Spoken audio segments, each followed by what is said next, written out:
Hi, everybody. Welcome back to Roll for Lore. I'm back with Kaitlyn Chambers, our romantasy expert. Say hi, Kaitlyn. Hello.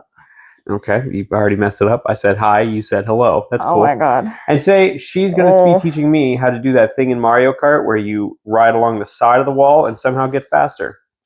Anyway, let's get started. Exist in the new one. I know. Yeah. And you're going to show me how to do it. Sure. Yeah, okay. Okay. Go ahead, roll the dice. Do you want the D20, the D20? as always. Yep. Or no, the D4 first. Okay. That one. Oh, no. One is a race. Okay. That means you are going to roll this.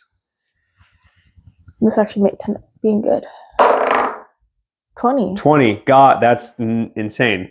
That's actually nuts. In that 20. Gods. Good roll. Good roll. Okay. So, you're not religious, Nope. right? No. Okay. That's good, because what I'm about to say is technically, by definition of some religions, Like wrong. wrong. Okay. And sacrilegious. But that's okay. Well. So gods in D&D exist in the same way as like polytheistic religions, like ancient Greece and Rome and Egypt. In fact, a lot of the gods in D&D have a bit of an overlap with those particular religions. For instance, a big one in D&D is Tyr, the god of justice, but Tyr is also the Norse god of war. So like the Vikings, right? So it's like boom. It's like boom. Like boom, exactly. This is great explanation. One of my favorite sort of additions to D&D is the idea that you can continuously add your own deities. So in a lot of my campaigns, I make up like the primary god and the antithesis of that god being like the reverse. So most gods in most pantheons have like a reverse god, sort of the god who is working against them. Like a villain, but not a villain. Yeah, exactly. So, well, actually, yes, it is a villain. Oh. Yeah, and the people who worship them are usually villains. Yippee! Yeah. That's so fun. So some gods have like a race that primarily worships them, and some gods have a class that primarily worships them. But for the most part, what the gods are is this, metaphysical example of how each and every, what's the word I'm looking for? How nature itself has a metaphysical form, or a certain divine entity has a metaphysical form. For instance, like Sylvanas in D&D 5e is the god of wild nature. So like, forests and woods and stuff like that. Whereas Saloon Let me guess. Luna. Like, it's like space and solar. Yeah, but what is Luna? What is Luna? Moon. Yeah. Saloon is the goddess of the moon. Yeah. Good guess. And then you also have like the gods of certain aspects, like death, tyranny, murder is another good one. So like almost lies. Not idea, but almost has a god representing this like ideology of something, like death. Exactly. Yeah. Yes. Yeah. Except in this case, the god of death is quite literally isn't an ideology. It's literally the god of people dying. Awesome. Do you know much about Greek and Roman and Norse? Not that. Maybe I did a long time ago, but not at the top of my head right now. Do you know what it's based off of? Like mythology, or do you mean like Greek mythology? Like do you know how what Roman mythology is based off of? Like before Christ? No? That's all I know. I know the timeline-ish, but not what it would be based off. Stars, the planets. Oh, yeah. Right? Yeah. Like Jupiter, Mars, Pluto. Yes. Same idea, right? Astronomy became big during the Romans. Difference between this. Yeah. Not in this case, though. No, because they have different stars that represent each. Like yes. God, yeah. Yeah. Now, the other thing is like the Roman pantheon and the Greek pantheon are very similar because it's Hellenistic cultures, but the Greek pantheon is based off of like forces of nature that the people couldn't rationalize to the point where they believed them to be gods. The most primary example of this showing up in like fantasy literature is the Iliad, the Odyssey, to a newer extent, Percy Jackson, stuff like that, right? So if we read the Iliad, the gods always have a adverb or a verb prefixing their name, so or at least a descriptor. So it's often said like the deathless gods, meaning the immortal gods. That's kind of cool. That's the translation. But also, what it talks about is like how immortality works in that regard, and certain groups of people would worship certain gods. So the Spartans were big on Ares and Athena, right? Whereas Athens, primarily the opposition to Sparta, was mostly Athena.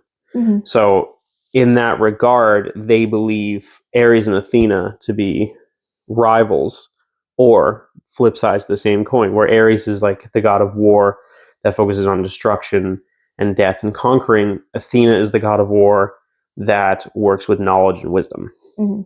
That exists here too, right? So just like transferred over. So in like Broken Shadow, I created the god that your character would worship, as well as the god that Megan's character worships. But Nash's character, his god, or the god that he sort of like would worship in a way, worship, is just Ares, the god of war. And then so some of them can be made up, some of them don't necessarily have to. Yeah. The ones that we interact with the most, I tend to make up. Whereas the ones that are pre-existing, I try to limit the interactions with.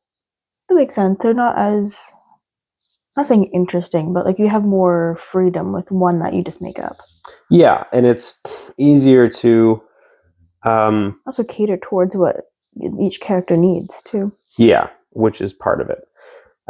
Does each character have a god that they worship, or is it? Not always. Yeah. Like if we're thinking about another campaign that I'm in, like my character Ladrian does not have a god because he doesn't need a god. But Roland, my Oathbreaker Paladin, did have a god through some like back alley deal that me and the DM had come up with. He worshipped Thor, god of thunder, right? Not the Marvel superhero. Darn it. Well, the Marvel superhero is the god of thunder, but in actuality, the real Thor was like a real piece of shit. But the idea is like the gods are supposed to. It's not a hot take. That's the truth. The main idea is that like certain deities have certain like moral alignments too. So like one of the most evil gods in D&D is Loth, the Spider Queen. So her whole goal is like she likes just like death and destruction, chaos and all that stuff. While one of the better gods, well, one of the the more morally good gods is someone like Tyr, or what's his name? Torm, god of war. But they all sort of fit into these certain domains. So there's a few different domains like life, death, trickery, nature, and knowledge. So there's 5. And depending on where they fit, that's usually the kind of groups that would work with them. So paladins spend a lot of time in either the light or war domain, whereas wizards are like nature, tempest, or knowledge. Rogues or trickery or death and stuff like that. So when you're coming up with a character, you have a bard is like trickery or light or knowledge, because bards are musicians. True. Right? So realistically, so realistically, if there was like an art domain, that's where they would sort of exist. But not always. Yeah, that's pretty much like a god is a god. Okay, they're all powerful. They have the power to grant boons, but they also have the power to kill you if you piss them off. And it's like the genie from Aladdin. yeah, that's actually a very close comparison. But like the genie from Aladdin is just a jinn, which we talked about last time, right? So those by nature are. But they have trickery. Magic, so they can kind of. Yes, but wizards also have magic, but that doesn't make them a god. Yeah. Right? So, I mean, you could argue that a level 20 wizard is basically a god, but gods are primordial forces given metaphysical form, right? So how we perceive them is not how they actually are. Also, when would you ever come into like interaction with a level 20 wizard? I guess Roland in Really? Broken Shadow is level 20 wizard. Oh. Yeah. Dang. You do that a lot, actually. If you're good enough at playing wizards, you can get to level 20, no problem. Anyway, so the point being, like, so God in our sense, like Catholic, Christian, that kind of God, what do you think he looks like? Roland? Or God in our sense, as I just said, sorry. Catholic, Christian, or otherwise, what do you think he looks like?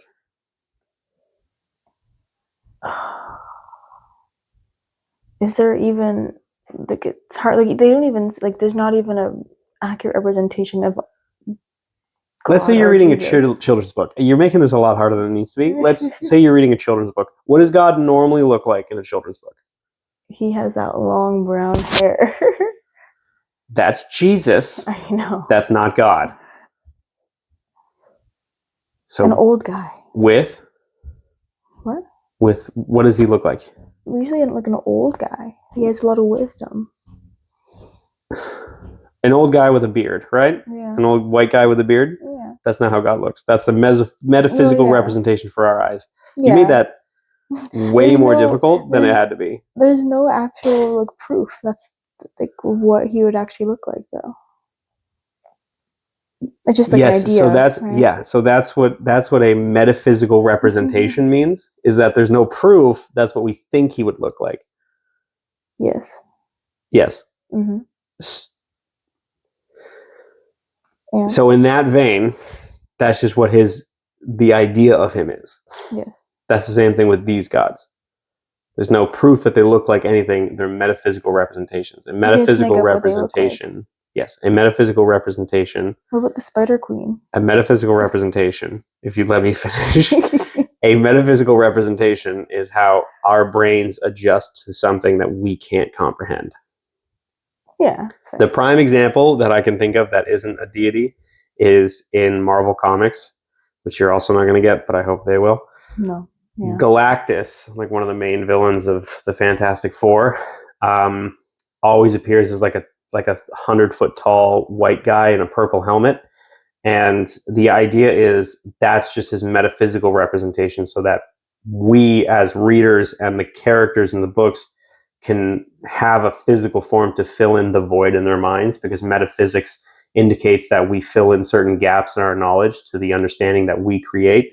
It's kind of how when we, without any real description of characters in books, come up with an idea of how they look in our minds, and then we're annoyed when the TV show or the movie or the actual description of the book comes out and it doesn't fit that particular area. The Spider Queen is different, Loth the Spider Queen, because she wasn't originally a god.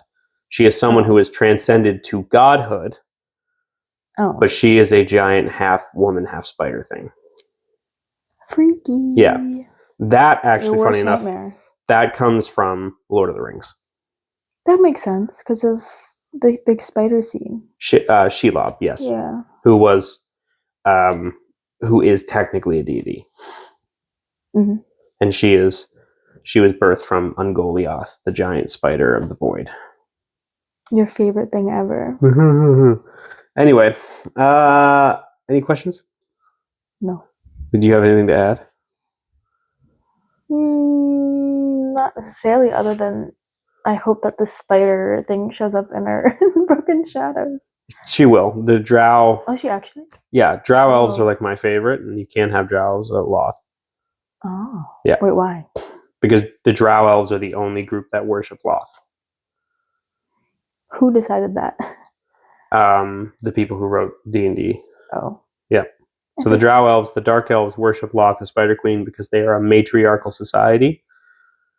So they're run by women. So that means I have to fight this thing? No. Okay, good. No, we're not going to fight Loth.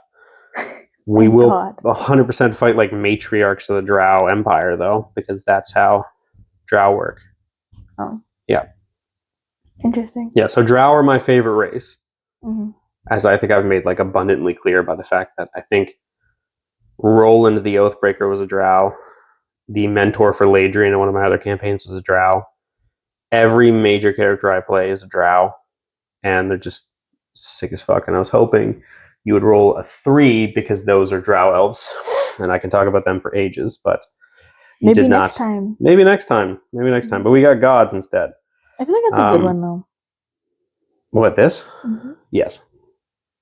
Also, technically, the Spider Queen is like a secondary god. They're like a dark god. Anyway, yeah. Your turn. How do I do that thing in Mario Kart where I somehow grind on rails like Sonic the Hedgehog? Like Sonic the Hedgehog. See, I've actually only played the new game like twice. Every time I bring you on here, so time I'm pretty sure you can just jump. And you fail to tell me you just jump. How do you jump in a car? No. Huh? No, go ahead. Go ahead. Explain. I also think I don't know. I could be totally wrong. That you have to have 0 gravity on too for it to work. 0 gravity. But there's rails, and then you have to like hop onto the rail, and then you like go on the thing. I don't know. I can tell you way more about the other Mario Kart. Not Mario Kart World. I'm hoping when you do inevitably get a job as a teacher, you explain concepts better to the kids than what that was right there. I would hope that I would know what I'm talking about at that point. You play Mario Kart. Yeah, but I have never won a game of Mario Kart against you, and you tell me you can't figure out how to do this. That's fine. It's okay. I haven't played that one. Anyway. Not that much. I also haven't figured it out. That was our episode on gods and Kaitlyn's failed rendition of how to tell me how to do that. No. Join us next time where Kaitlyn teaches me how to build a shed using only popsicle sticks. Okay. You know what? Maybe I could. Wait, only popsicle sticks? She can't do it. Stay magical, my friends. No, I think you could.